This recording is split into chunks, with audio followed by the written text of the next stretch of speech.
루터의 창세기 강해는 그분께서 이제 돌아가시기 10년 전에 마지막 10년을 창세기만 강의를 해요. 그 신학교에서. 그래서 그게 한 8권 정도 분량인가 6권 분량인가 굉장히 많습니다. 루터의 10년 창세기 강의죠. 켈빈 우리 목사님도 59년에 창세기 1장 1절부터 강의를 시작해서 근 1년 정도 분량으로 강의를 하셨는데 11장 4절까지가 한 1000페이지 분량되고요. 한글로 지금 번역된 건 지금 또 이제 두 번째 번역이 이루어지고 있죠. 한 25장 정도까지가 또 한 1000페이지 정도 됩니다.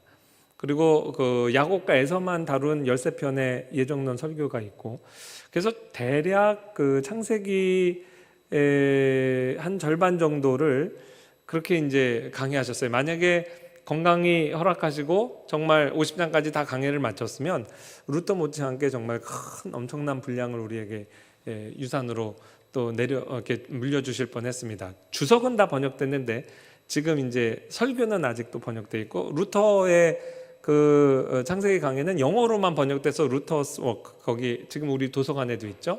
근데 한글로는 지금 하나도 번역이 안 됐어요. 그래서 성경 공부를 하기 위해서 일단 그걸 번역을 하고 막 한 장 강의를 거의 뭐 80페이지 뭐 이렇게 이제 하니까 그거 사실 만만치 않은 작업이거든요. 이렇게 또 두 개를 하고 또 파워포인트 작업하고 해서 지금 이제 신나게 성경 공부하고 있습니다. 첫 번째, 오늘 그 주제에 있어서 흥미로운 부분들을 그렇게 좀 한번 루터 켈빈을 좀 대조해서 한번 제시를 해볼게요. 그리고 또 신학적인 본문의 의미를 좀 도출하고 적용해 보도록 하겠습니다. 첫 번째, 과연 이 야곱과 씨름한 존재가 누구냐? 여러분은 본문 갖고 다 설교하시죠? 이 본문에 등장하는 이 천사, 하나님 누구냐? 이렇게 여러분 어떻게 설교하세요? 루터가 일단 이 존재가 누구냐를 다양한 해석가들의 견해를 이제 소개를 합니다. 이제 뭉뚱그려서 좀 소개를 하는데, 크게 보아 천사설과 이분이 하나님이다 설과, 아니다 이분은 성육 이전의 그리스도다, 이렇게 나눠 볼 수 있어요. 근데 흥미로운 게 이 천사 안에서도 이제 두 견해를 소개를 합니다. 천사라는 견해는 호세아 12장 4절에 명시적으로 야곱이 천사와 겨루었다라는 근거로 천사라고 주장해요. 근데 이제 루터가 이렇게 얘기하죠. 천사를 등장시킬 때 천사의 이름을 기재하는 경우가 있습니다. 가브리엘, 뭐 미가엘, 뭐 이러면은 그건 진짜 그 천사예요. 근데 그 천사의 이름이 기록되지 않은 구약 성경에 나타나는 종종 천사, 하나님의 사자 이런 표현들은 천사가 아니라 다른 존재일 경우도 있다. 그렇게 이제 소개를 하고, 또 하나 이제 유대인의 해석을 소개하는데요. 보통 다른 경우에서는 이제 유대인의 주석을 소개할 때 보통 니콜라스 리라 중세 성경 해석가를 통해서 이제 유대인의 견해를 소개하는데, 이 부분에서는 어떤 소스를 사용했는지 이제 정확하진 않아요. 근데 너무 흥미로워서 소개합니다. 유대인들도 그들의 경전이니까 본문을 주의하잖아요. 이 천사가 에서의 수호 천사다, 이렇게 소개를 한대요. 그 에서의 수호 천사니까 이 에서를 속이고 달아난 야곱이 원수인 거예요. 그래갖고 그 천사가 그 야곱하고 막 씨름을 하는데, 대적해서 싸우는데 이 천사가 좀 덜 떨어진 천사여서 야곱에게 패합니다. 그래서 야곱에게 울면서 자기를 보내달라고 간구했다, 이렇게 해석하는 유대 전통이 있대요. 제가 우리 구약 선생님들께 한번 여쭤보려고 하다가 이게 루터가 정확히 이 소스를 봤습니다 하면 묻겠는데 좀 곤란한 질문일 수도 있겠다 싶어서 그냥 궁금하지만 이렇게 여기서 덮습니다. 여러분도 저에게 더 이상 질문하지 마세요. 근데 이제 루터가 뭐라 그랬냐면, 이런 정신 나간 주장을 하는 것도 우린 반대한다. 그러니까 이제 성경 해석에 있어서 정말 주요한 기독론적으로 해석해야 되는 그 부분에서조차 유대인들의 해석이 너무 황당한 해석들이 있어요. 그래서 그런 거에 대한 이제 나중에는 누적되다가 이제 분노를 표출할 때도 있어요. 또 하나 이제 강력한 해석은 하나님이다. 그거는 이제 성경이 그렇게 이야기를 하죠. 창세기 32장 28절, 하나님과 겨루어 이겼다, 이렇게 돼 있고요. 아까 인용한 호세아서 12장 4절이 천사와 겨루었다고 했지만 그 바로 전절에 보면 힘으로는 하나님과 겨루었다 이렇게 표현이 나와요. 그 다음에 32장 30절 역시 야곱의 고백입니다. 내가 하나님과 대면하여 보았다 이랬으니 하나님과 싸운 것이다 이렇게 주석하면 그건 안전합니다. 성경의 표현을 그대로 가져온 거죠. 근데 이제 루터는 아주 명시적이고 확실하게 이렇게 얘기합니다. 이것은 그리스도다. 우리의 견해 이렇게 소개하면서 얘기해요. 영광의 주님 하나님 자신 혹은 성육신하실 하나님의 아들이시다. 다시 한번 야곱이 싸운 상대는 하나님 사람이신 God man 이렇게 보통 쓰죠. 하이폰 넣고 하나님 사람이신 중보자 그리스도다. 이 야곱의 이해를 초월하는 존재다 이렇게 얘기해요. 그래서 루터가 처음에 이 부분을 주의하면서 어떻게 32장을 시작하냐면 이 구절은 구약 전체에서 가장 파악하기 어려운 구절이다. 본문의 주제는 매우 크고 하나님이 야곱을 대적으로 삼아서 그의 생명을 취하는 지경에 이르기까지 이 전투가 이 싸움이 정말 우리가 생각한 것 이상의 아주 심한 전투였다는 거예요. 목숨을 내가 빼앗기겠다, 죽겠다 이런 생각까지 이제 했다는 거죠. 이 끔찍한 전투를 벌이셨다는 사실이 매우 기이하다. 그러니까 구약 전체에서 제일 기이하고 난해한 지금 구절이다 이렇게 하면서 우리 독자들의 시선을 이제 끌고 있어요. 이거에 비해서 켈빈은 훨씬 간단히 이 문제 해결하고 넘어갑니다. 야곱이 싸운 상대는 사탄도 아니고 인간도 아니라 바로 하나님이다. 그리고 다음 진도를 바로 나갈 것 같아요. 그러니까 그리스도라고 얘기하는 바로 직전까지 갑니다. 조금 더 땡기면 이제 그렇게까지 말씀할 것 같은데 역시 우리 켈빈 선생님은 성경이 얘기하는 것까지만 딱 얘기합니다. 성경이 하나님 그랬어요. 하나님에 딱 멈춰야지. 이게 성육신 이전에 그리스도다. 그러면 이제 그건 선을 넘는다 생각을 하시는 거예요. 그래서 이제 켈빈 목사님의 요 주회가 우리 박윤선 목사님에게 그대로 이어졌어요. 박윤선 목사님도 뭐가 궁금해서 찾으면 없잖아요. 제가 모르는 건 박 목사님도 모르는 거 아시지만 논쟁거리가 될 수도 있고 확실하지 않은 걸 이렇게 딱 멈추시죠. 그거 다 칼빈 우리 주석 전통에서 배우신 것 같아요. 청교도는 조금 달라요. 청교도는 루터의 이 입장을 그래도 많이 받아들여서 조금 용기를 냅니다. 배자도 켈빈의 동료이자 제자인데 조금 더 용기를 내요. 그래서 그리스도다 이런 부분에 있어서 켈빈보다는 훨씬 좀 많이 하는 것 같아요. 아우구스티누스 이 싸움 자체를 기독론적이며 또 교회론적으로 또 그렇게 담대하게 해석을 합니다. 두 번째는 어떤 이슈가 좀 비교점이냐면 이 싸움의 목적이 뭐냐는 거예요. 싸움의 목적. 루터, 켈빈이 거의 비슷한 이야기를 합니다. 루터 믿음을 강화하는 것이 이제 목표입니다. 하나님께서 야곱을 훈련시키고 그의 믿음을 강화시키기 위해서 그와 씨름하셨다. 그러면서 이렇게 이야기를 합니다. 제가 한번 번역을 해서 인용을 해드릴게요.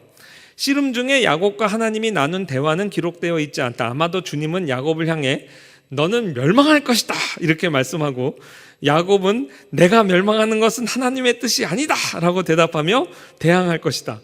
이를 통해 주님은 야곱의 믿음을 일깨우며 믿음을 강화시켰을 것이다. 마침내 야곱의 믿음은 만일 하나님께서 나를 죽이신다면 내가 죽더라도 여전히 살게 될 것이다. 부활신앙까지 막 고백하는 거죠. 이것을 욥의 신앙 고백에서 이제 끌어와서 막 이렇게 얘기할 것이다. 상상의 나래를 피는 겁니다. 고백했을 것이다. 결국 야곱은 오직 말씀으로 말미암아 살았다. 꺼져가는 심지와 같이 약한 믿음은 불길과 같이 활활 타올랐을 것이다. 이 싸움을 끝내고 야곱은 내 생명이 보존되었다라고 말한다. 그러니까 죽음의 위기까지 막 직면하니까 나는 죽을 운명이 아니야. 하나님이 나에게 언약하신 내용이 얼마나 많은데 약속하신 게 많은데 그 약속을 붙들면서 꺼져가는 불이 후 불어서 이렇게 불길이 올라오는 것처럼 하나님께서 이제 야곱의 믿음을 그렇게 단련시키셨다는 거예요. 근데 켈빈도 역시 신자의 믿음의 단련이다 이렇게 얘기하면서 이것은 비단 야곱 개인의 체험이 아니라 우리 모두의 체험이고 우리 모두 교회를 위한 기록이다 이렇게 얘기하면서 우리 신자의 삶이 이 땅에서의 삶, 또 교회의 삶이 투쟁의 삶이고 이 투쟁을 통해 또한 승리할 것이라는 것을 교훈해 주신다. 이 부분에 있어서는 정말 켈빈이 통찰력 있고 넓게 해석을 합니다. 환상의 목적은, 그래서 야곱이 이제 약속의 땅에 들어왔잖아요. 약속의 땅에서의 그의 삶은 평탄하지 않습니다. 밧단 아람에서의 20년의 라반 밑에서의 연단은 아무것도 아니게 여길 정도로 정말 어마어마한 연단들이 기다리고 있어요. 근데 거기에 대해서 하나님께서 미리 예고편을 주시고 힘을 주시는 거죠. 그리고 야곱은 그럼에도 결국은 승리할 것이다. 이 환상은 우리 모든 하나님의 종들이 이 세상에서 씨름하는 자임을 가르친다. 그리고 하나님께서 사람의 모습으로 현현하셨다는 것은 결국 우리의 믿음을 연단하시는 이가 하나님 자신임을 계시하신 것이고, 모든 시험 가운데서 결국 우리가 씨름하는 대상은 하나님이다라는 걸 보여주는 거예요. 그러니까 지금 코로나19 켈빈의 시각에 따르면 이 코로나19 상황을 통해서도 우리의 믿음을 연단하시는데, 우리가 지금 싸우는 대상은 하나님이세요. 하나님이 우리와 붙잡고 지금 씨름하신다. 이렇게 이제 적용점을 제시합니다. 제가 이 본문을 갖고 설교해야 되겠다라고 이렇게 결정하게 된 첫 번째 동기가 이 부분입니다. 너무 아름다워서 제가 이렇게 켈빈 목사님의 주회에 이런 시적인 표현이 있다니 너무 아름답다. 이렇게 제가 감탄사를 연발하면서 이걸 이제 준비를 했어요. 그러니까 이제 들어보세요. 뭐가 그렇게 아름다운지. 켈빈이 이게 우리 전체의 스토리라고 그랬잖아요. 하나님이 우리와 더불어 연단하시고 우리를 붙잡고 씨름하실 때 우리에게 무기를 주신다는 거예요. 근데 그 무기는 이제 믿음입니다. 근데 시험을 통해 하나님과 씨름할 때 하나님은 우리에게 무기를 제공하신다. 이로써 주님은 우리를 상대로 싸우시며 동시에 우리를 위해 싸우신다. 하나님, 주님의 한 손은 우리를 공격하고 다른 한 손은 우리를 보호하신다. 하나님은 우리에게 저항할 수 있는 힘을 공급하신다. 계속 있습니다. 좀 더 정확히 표현하자면 그분은 왼손으로 우리를 대적하시고 더욱 강한 오른손으로 우리를 위해 싸우신다. 다시 말해 주님은 우리를 시험하시는 일에 전력을 다하시지 않는다. 이와 반대로 우리의 믿음을 강화하는데 더욱 큰 능력을 발휘하신다. 이 때문에 우리는 마침내 싸움에 승리한다. 너무 아름답잖아요. 하나님이 우리를 붙잡고 싸우는데 왼손으로 우리를 하나님 사실 왼손 오른손이 어디 있겠어요.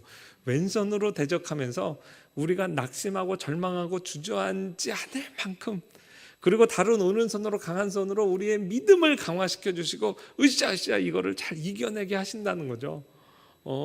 근데 이것이 정말 경험에서 나오는 거라 생각해요. 어머니들도 애들 육아할 때 내가 이래서는 못 살겠다 그런 포인트가 있죠.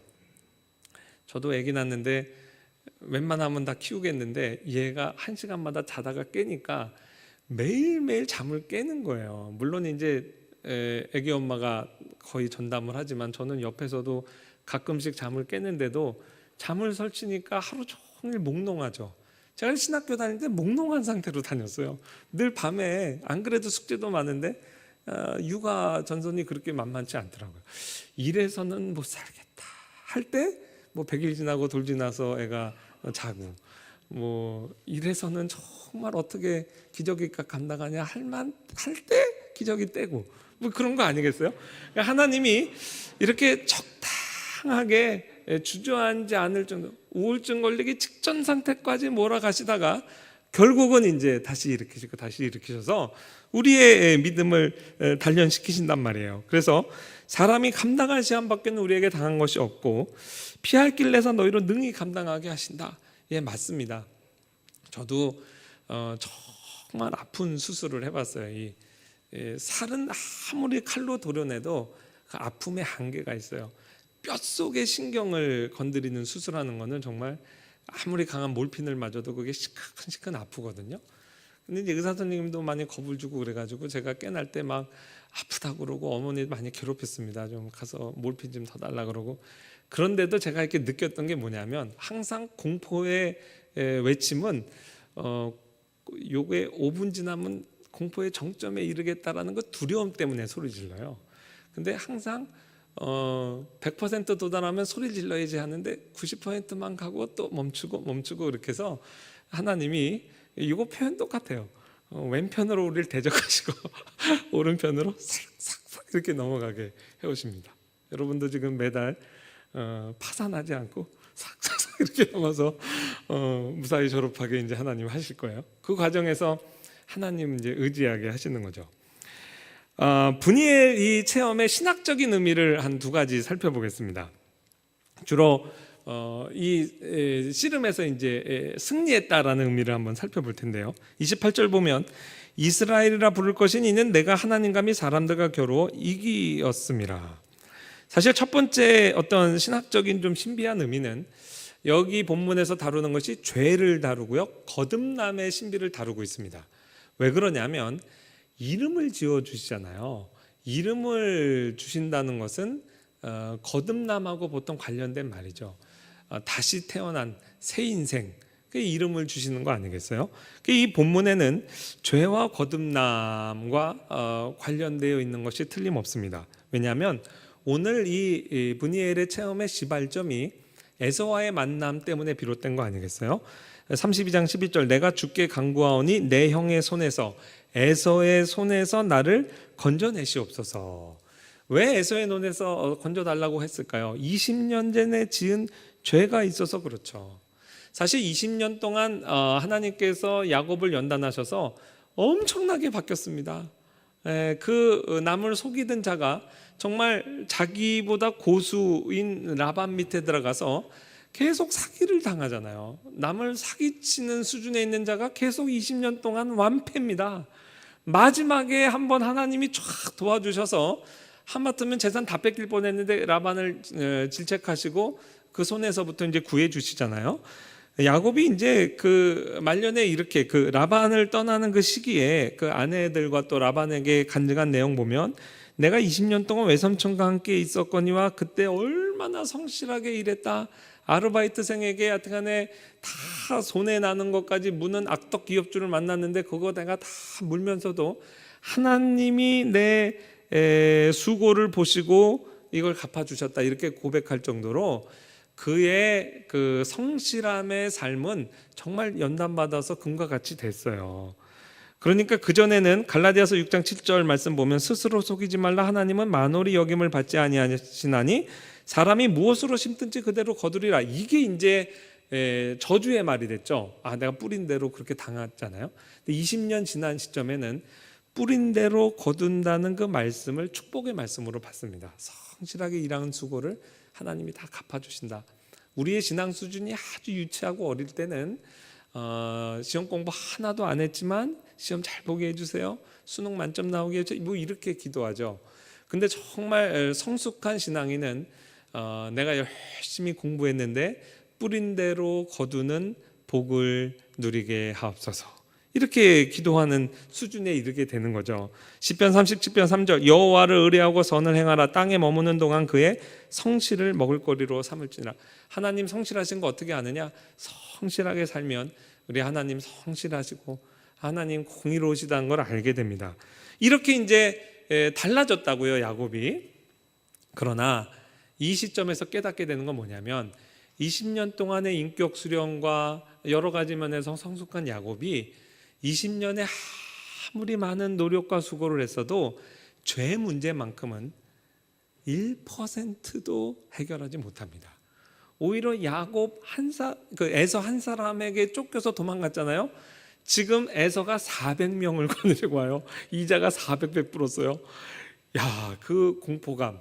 20년 전에 지은 죄가 민수기 32장 30절 너희 죄가 반드시 너희를 찾아낼 줄 알라.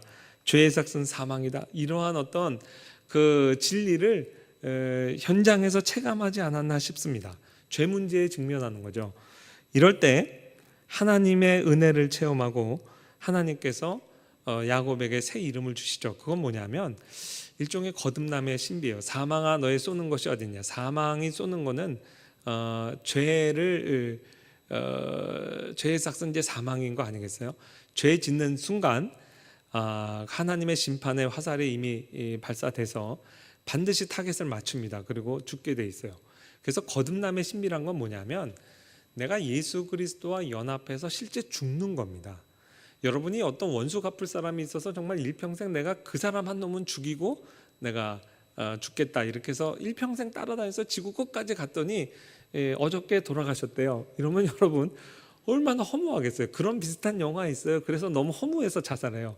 그럴 정도로 이 죄가 결국 어디에서 멈추냐면 죽음 앞에서 멈춥니다. 하나님이 우리의 죄를 용서하실 때 그냥 덮어주신 정도가 아니라 같이 죽으신 거예요. 그래서 죄의 화살을 완전히 무력화시킵니다. 그리고 그리스도와 더불어서 우리가 다시 태어나는 거죠. 다시 태어나서 그 생명을 하나님께서 알려주시면서 이제 이름을 새로 주시는 거 아니겠어요? 이러한 어떤 그 죄와 거듭남의 신비가 어느 정도 오늘 본문을 통해서 우리가 도출해낼 수 있는 교리고, 또 하나는 이것이 이제 사실 포인트죠. 이스라엘이란 말 자체가 교회의 의미입니다. 하나님께서 어떻게 보면 오늘 교회를 탄생시키는 현장이에요. 신학적으로 큰 의미가 있습니다. 교회가 탄생하는 현장에 하나님께서 크게 부각시키신 것이 야곱의 공로가 아니라 하나님의 값없이 주어지시는 은혜죠. 그 내용이 호세아 12장 4절에 이렇게 기록되어 있습니다. 야곱이 그날 천사와 겨루어 이기고 울면서 그에게 간구했다 그랬어요. 이게 역설입니다. 싸움에서 이겼는데 이긴 사람이 왜 울면서 간구하고 매달립니까? 이것 자체가 역설이에요. 이 간구하면서 매달렸다는 이타하넨이라는 이 똑같은 단어가 어디에 등장하냐면 열왕기하 1장 13절에 등장해요. 열왕기하 1장 13절이 그 유명한 그 50부장이 가서 엘리야 앞에서 잡으러 갔다가 하늘에서 불이 내려서 50부장하고 그 군인들 다 죽잖아요. 두 번째 팀도 다 죽잖아요. 세 번째 팀 50부장이 그때 울면서 목숨을 구걸합니다. 그래가지고 무릎을 꿇어 엘리야 앞에서 간구할다. 그 단어가 여기 쓰이고 있어요. 지금 야곱이 자기의 목숨 생명을 구걸하는 상황인 거예요. 근데 야곱이 승리했다는 게 말이 되냐? 또 하나 환도뼈를 치셨잖아요. 환도뼈를 쳐가지고 위골이 됐는데 어떻게 싸움에서 이깁니까? 그건 패한 거죠. 원래는 원고에 없던 얘기인데 루터가 재밌는 얘기를 했어요. 황도뼈를 위골시키는 게 그 당시에도 중세 프로 레슬러들의 기술이랍니다. 그래서 루터가 자기 경험 얘기하는데 오스만 투르크족이겠죠. 투르크족에 거인이 있었는데 레슬러인데 이 기술을 잘 쓴대요. 그 사람하고 씨름하다가 퍽 치면 이게 악 나가는 거예요. 근데 똑같은 기술을 쓰는 유대인 레슬러가 있었대요. 프레드릭 현인 그 황제가 왕궁에서 그 싸움을 시켰어요. 그런 매치가 있었나 봐요. 얼마나 재밌었겠어요. 근데 이제 둘이 했는데 그 투르크족 거인이 그 유대인 그 레슬러를 목을 비틀어서 죽였대요. 그게 그 당시 실화라고 기록했는데 너무 끔찍하죠. 이런 건 지워주시면 좋겠는데 환도뼈 위골이라든가 이제 생각이 나서 말씀드렸어요. 자, 상황이 이런 상황인데 어떻게 야곱을 승리했다고 하느냐? 이게 뭐냐? 복음의 역설이고 패자에게 선언된 승리의 역설입니다. 이날 환도뼈가 탈골된 야곱은 통곡하며 주님의 자비를 구한 결과 죄인에게 값없이 베푸시는 은혜를 얻었습니다. 일평생 계산적인 딜하는 데 익숙했던 야곱이 이때 비로소 은혜를 은혜로서 받는 체험을 한 거예요. 근데 이게 어떤 교회론적 의미를 갖고 있냐면 복음의 역설이죠. 교회는 하나님과 더불어 싸워서 이긴 단체입니다. 네가 이겼다. 근데 실제로는 누가 우리에게 승리를 주신 거냐면 그리스도가 승리를 주신 거죠. 그러나 복음의 역설, 둘이 싸웠는데 한 사람이 죽어요. 그럼 누가 이긴 겁니까? 산 사람이 이기는 거죠. 그리스도가 우리와 붙으셨는데 누가 십자가에 못 박혔습니까? 예수님이 못 박히셨어요. 분명히 패자는 우리인데 그리스도께서 우리를 승자라고 선언해 주시는 것, 이게 복음의 역설이에요. 하나님 아들의 죽음이 곧 교회의 승리로 여겨진 거죠. 그리고 환도뼈를 위골시켜서 이제 그 쩔뚝쩔뚝 걷게 됐잖아요. 이것도 켈빈과 루터가 좀 다르게 해석해요. 켈빈 목사님 해설이 굉장히 좀 인상적이에요. 이것을 일종의 표적으로 주셨다는 거예요.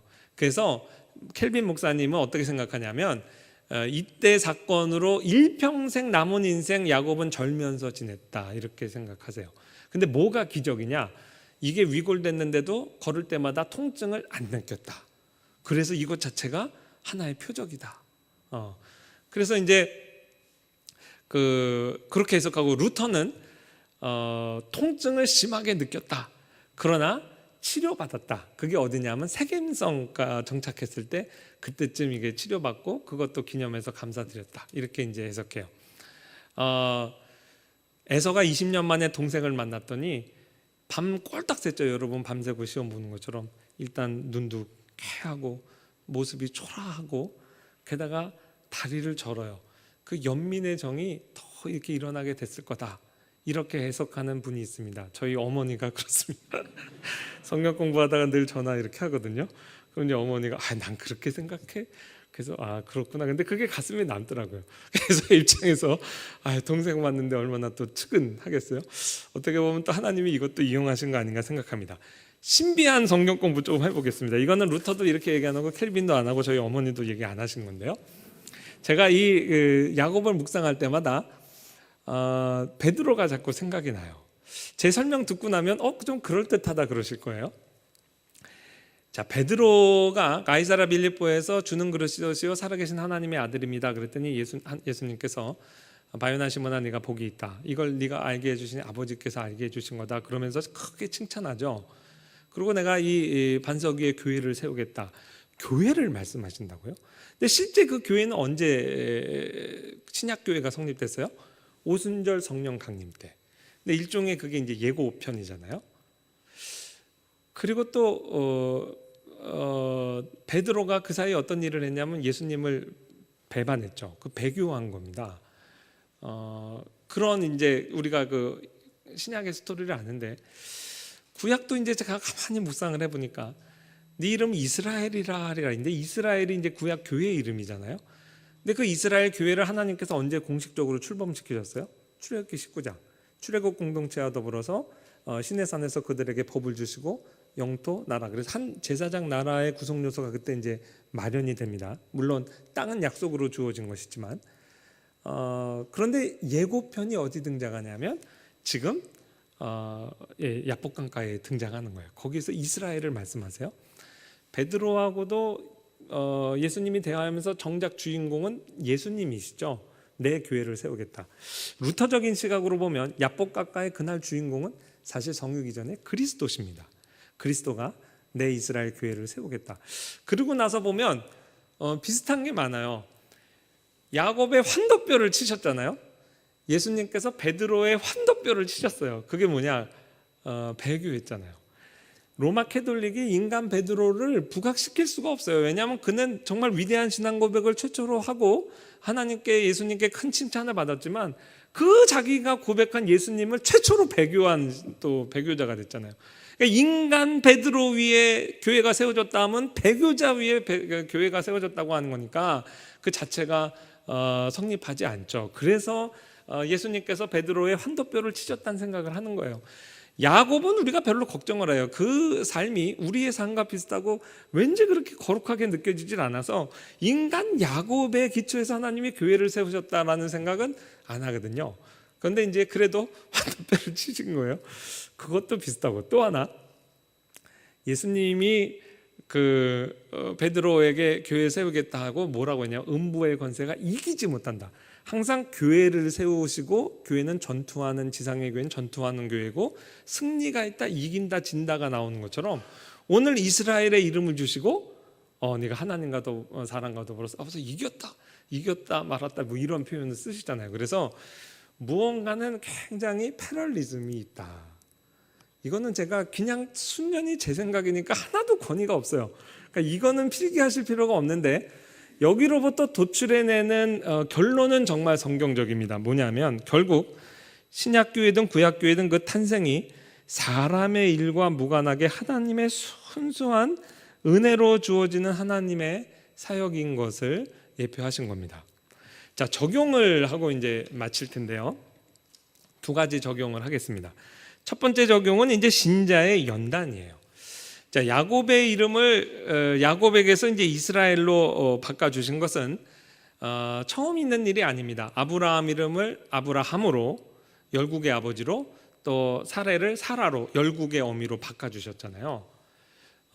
그리고 사실 이삭의 이름도 하나님과의 관계에서 나온 이름이라 저는 생각해요. 네가 웃었느냐? 안 웃었습니다. 그 웃음이잖아요. 야곱의 이름을 하나님께서 또 이스라엘로 바꿔주시죠. 이게 교회론적으로 보면 우리의 가슴을 열어서 그냥 가족 공동체에 애착하고 집착하는 우리의 가슴을 열어서 하나님 가족을 품어라라는 뜻이 아닐까 생각을 합니다. 아브라함은 육체의 혈통을 따라서만 뭐 유대인이든 이스마엘의 후손이든의 조상이 아니라 우리 모두의 조상이잖아요. 그러니까 하나님은 아브라함의 이 가슴을 열어주신 거라 생각해요. 황인종, 그 안상혁이라는 사람도 네 믿음의 후손이야. 그것도 품어야지. 그러려면 무언가는 애착의 고리를 끊는 훈련이 필요하다 생각해요. 신자의 연단에 있어서 이 할아버지 아브라함부터 예외 없이 연단 감옥으로 받은 게 집착의 고리, 애착의 고리를 끊는 겁니다. 아브라함 고향 친척 아비집 떠나게 합니다. 12장 1절. 롯 자기 조카를 사실 떠나보냅니다. 그것도 힘들었을 거예요. 이스마엘 아침에 일찍 일어나 데리고 나서 보냅니다. 이때 켈빈이 주의하기를 이렇게 썼어요. 이거 지금 이상 얘기하는 거 아니에요? 첫 아들을 내쫓아내는 것이 이 거룩한 사람의 마음에 얼마나 큰 고통이었는지를 짐작할 수 있다. 그는 자기의 아들을 멀리 추방시키고 있는데 이것은 마치 자기의 창자를 찢어내는 것과 같은 고통이었다. 그러나 하나님께 순종하는 일에 평소 익숙해 있는 그는 그 부성애를 하나님 앞에 복종시켰다. 그 바로 다음 장에 나오는 게 이삭입니다. 그러니까 아브라함 입장에서는 올 게 왔다 이렇게 생각했을 것 같아요. 하여튼 내가 좋아하는 모든 건 하나님이 다 뺏어가. 이걸 경험적으로 하는 거지. 그래서 뭐 이삭 바치라 할 때 알았어요. 이스마엘 때도 아침에 일찍 일어났는데 이삭도 아침에 일찍 일어난 거죠. 그럼으로써 아브라함의 마음을 하나님이 넓히시고 혈연에 집착하는 것을 고리를 끊으셨어요. 그래서 그 몸이 고사되도록 백세나 되어 자기 몸이 죽은 것 같고 사라의 태가 죽은 것 같음을 알고도 믿음이 약해지지 않았다. 혈연에 집착하는 것을 끊으신 겁니다. 여러분, 이것은 우리가 한국교회가 좀 생각해 봐야 돼요. 적어도 교회의 리더들, 교회를 섬기기 위해서는 혈연 집착하는 거는 끊어내야 됩니다. 그래야 하나님의 가족을 섬기죠. 담임 목사님이 자기 아들만 생각하고 장로님이 자기 아들만 생각하고 그러면 어떻게 공동체를 섬기겠어요? 이게 사실 우리에게 주는 시사해 주는 바가 큽니다. 얼마나 힘들겠어요? 아브라함에게만 있는 얘기가 아니라 우리에게 있다고요. 여러분이 여러분 자녀와 가족 공동체를 사랑하는 것 이상으로 똑같이 교회 공동체 사랑해야 됩니다. 그래야 여러분을 통해 예수 그리스도의 사랑을 느낄 수 있게 아니겠어요? 그래서 우리에게 그렇게 많은 연단 주신다는 생각이 들어요. 이것도 성경에는 없고 그냥 제가 깨닫는 얘기인데요. 왜 그렇게 신학생들이 자녀가 아프고 가난하고 뭐 이렇게 고난이 많을까요? 저도 이 신학교 다닐 때 한테는 인생의 연단은 다 받은 것 같아요. 근데 그 왜 그러냐면 뭐 하나 달라졌냐? 이제부터는 누가 여러분 자녀든 누구든 애기 아프다 그러면 그냥 막 눈물이 나요. 왜냐하면 제가 그냥 우리 아이 그렇게 아팠던 걸 경험하니까 그게 공감 능력이 이제 증가하는 거죠. 특히 남자 교육자들 공감 능력은 많이 떨어지는데 이런 거 연단을 통해서 우리가 품을 수 있는 그 사랑의 심장의 평수를 하나님이 넓혀 가신다는 생각을 해요. 그리고 이 부분에서 아브라함이 연단 받았습니다. 할아버지 연단 받았는데 하나님이 야곱을 놔뒀겠어요? 야곱이 에서 만나기 전에 어떻게 하냐면 전략을 짜죠. 머리가 똑똑하잖아요. 맨 앞에 예물 드립니다. 제산상의 송식 감사하는 거예요. 예물이 대략 한 550마리 정도 돼요. 그러니까 어마어마한 거죠.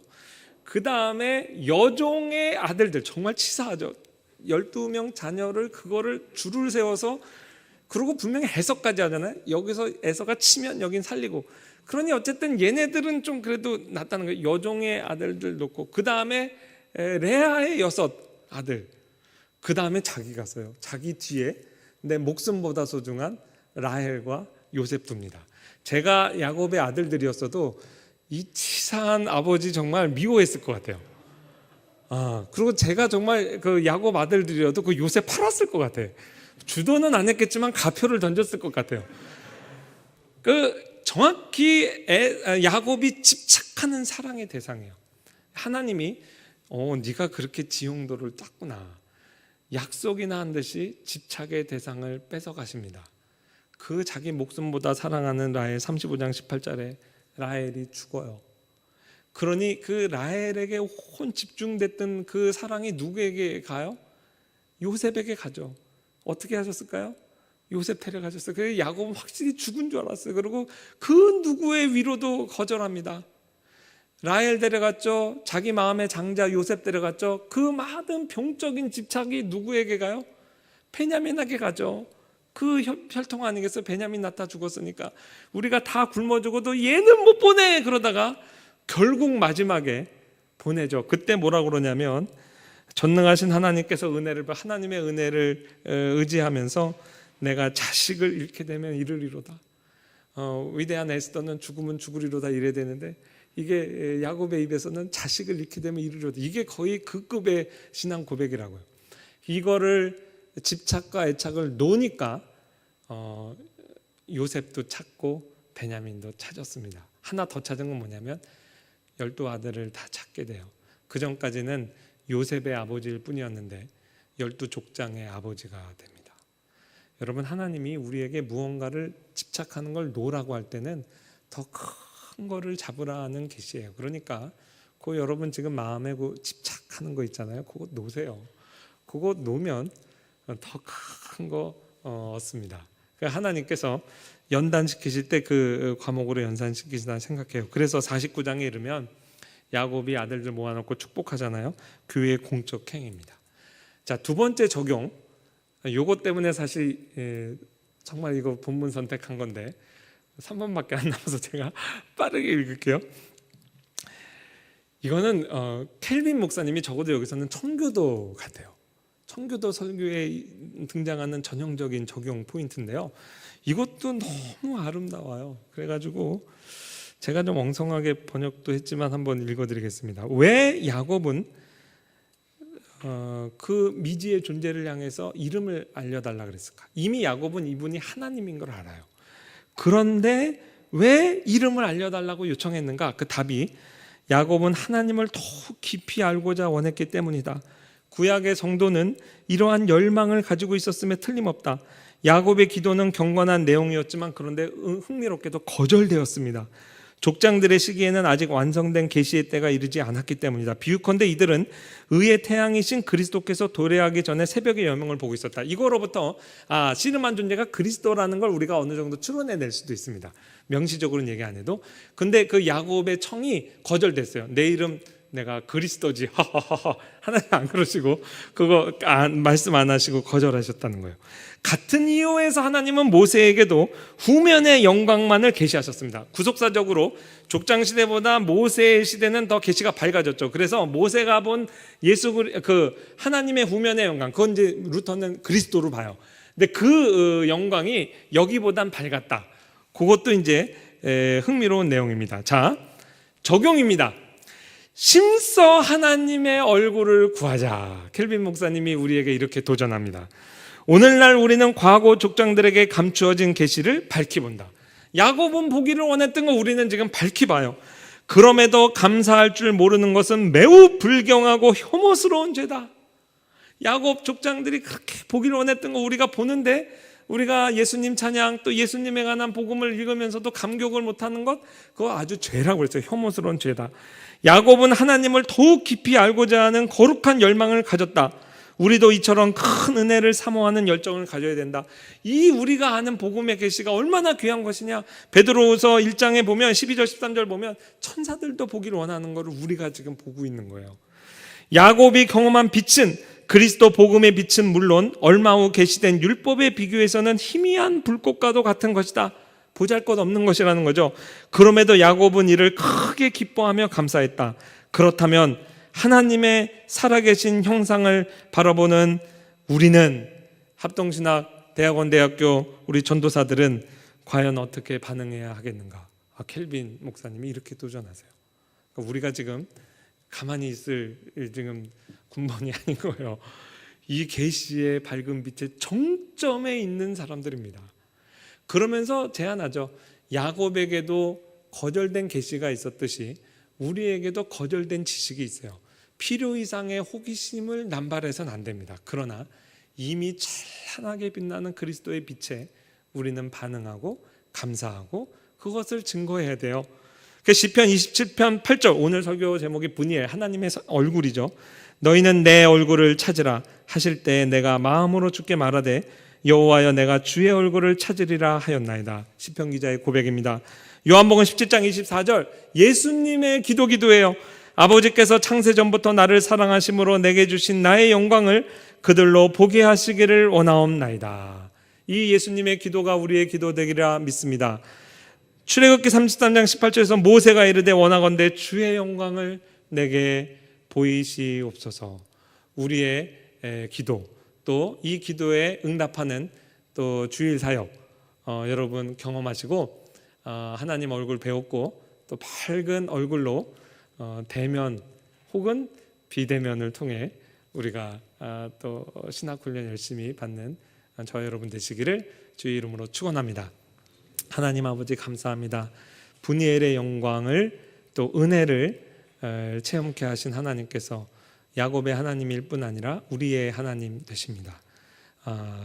우리 예수 그리스도의 영광을 사모하고 바라보며 그리스도의 영광을 사모하고 바라보는 일평생의 삶을 통해 우리의 얼굴도 그리스도의 인격을 닮은 형상으로 변화되게 하시고 또한 우리의 말씀 사역을 통해 또 교회 섬김의 사역을 통해 주의 몸된 주님의 백성들이 다 같이 주님의 영광을 보고 참으로 하나님의 얼굴을 배웠고 하나님의 형상을 닮은 주님의 백성들로 변화돼 나가는 귀한 사역을 저희에게 허락하시고 또 이 영광스러운 사역에 수종도는 기쁨을 저희로 누리게 하옵소서. 예수님의 이름으로 기도합니다. 아멘.